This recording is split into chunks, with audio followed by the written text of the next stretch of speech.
Yo, what's up? What's up? Magandang gabi sa inyong lahat. At ito, pagpapahingahin na muna natin yung ating mga lumang helmet. Napakatagal ng panahon.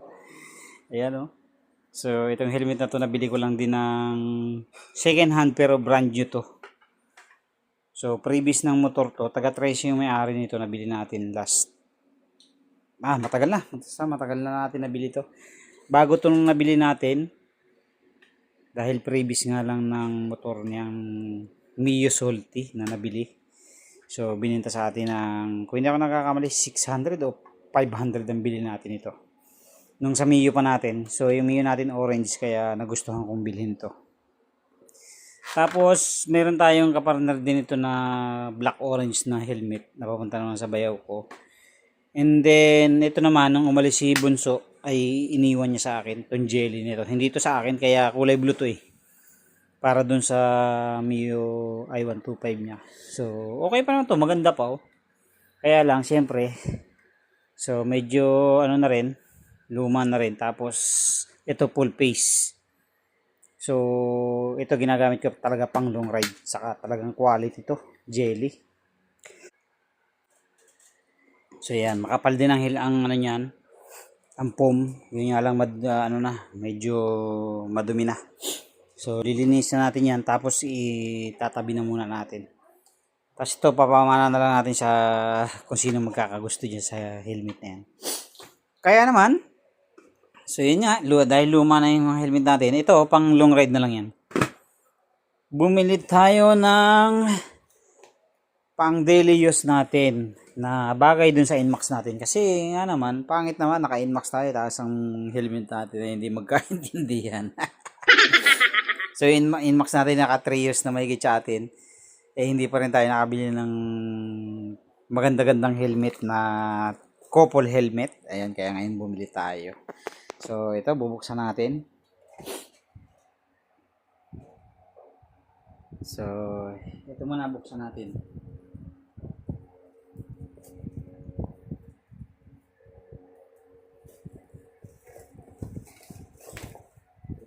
Ito yung ating helmet na bago. Ayusin mo. So yan, ito nga pala yung previous niya na lens. Clear lens. Sec. So magagamit to pag ayaw niya nung smoke na lens, pwedeng palitan o kaya pag gas na.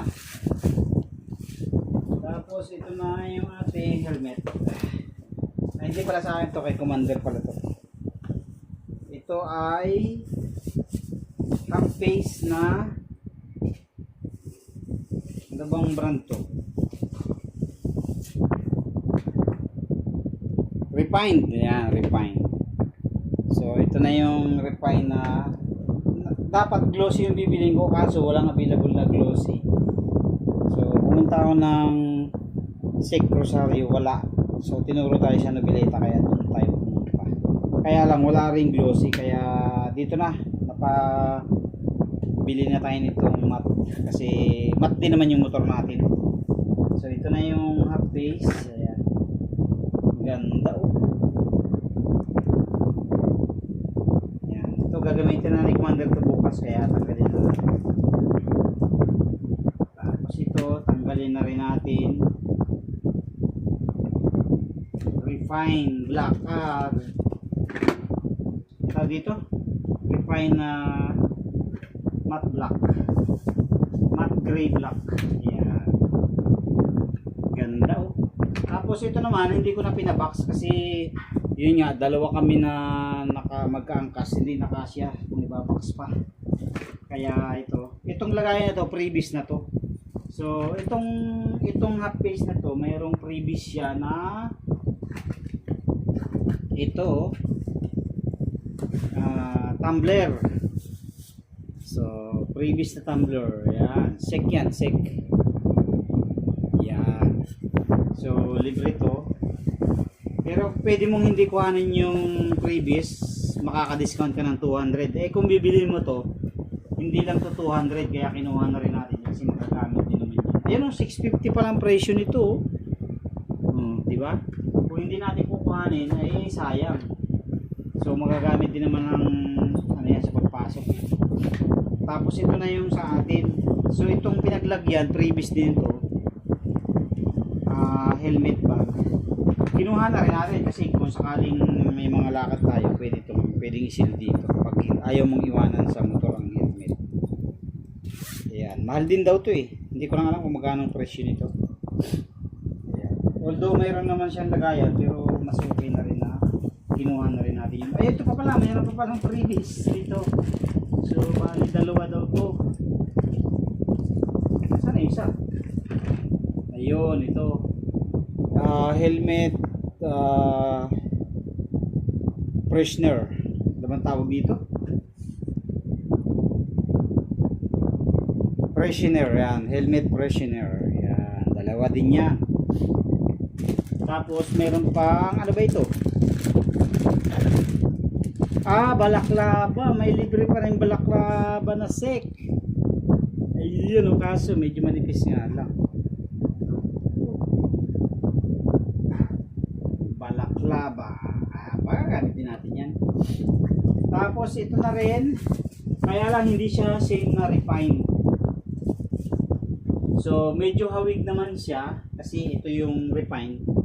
Ito naman ay yung bagong model nila na modular helmet na ano bang tawag dito?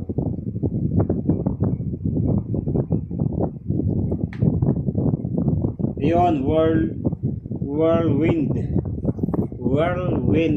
ang brand nito. Itong nabili natin. Pero ayos naman, medyo may similarity din naman siya. Kasi nga yung sulat dito tsaka yung design niya halos magkapareho rin, kaya kinuha ko na rin. So yun na rin yung ating kinuha. Gagamitin ko na rin ito bukas kasi papahingahin na nga natin yung ating helmet na luma. Pan rides na lang yun. So syempre pinapalitan ko rin pala yung visor nito. Gusto ko kasi clear. So ito yung visor na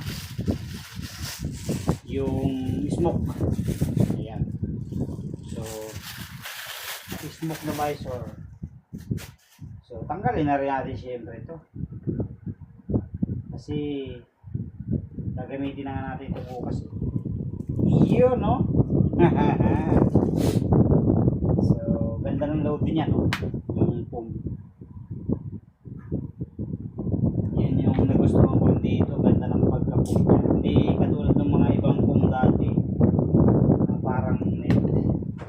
Ayan. So ito na yung foam niya ngayon, oh. Ganda, oh. Ganda ng design. Yan. So ito rin. Yan.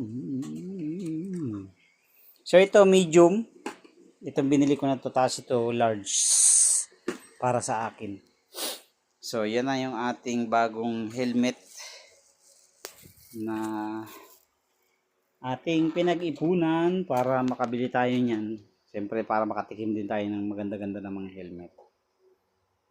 Okay, so yan lang mga kaduit, at yun ang previous niya. May dalawang air helmet freshener, balaklava, tapos yung ating helmet bag, and then yung tumbler natin. Okay na rin, sulit na rin naman yan. Ang bili ko nga pala dito ay 3.6, tapos ito 2.8. Bali 6,400 ang bili natin dyan sa dalawa na yan. Okay, so yun lang mga karit. Thank you very much. God bless po sa inyo lahat. Maraming salamat po sa inyong patuloy support at panonood sa ating mga video. Another blessing na naman yan sa atin. Thank you. God bless po.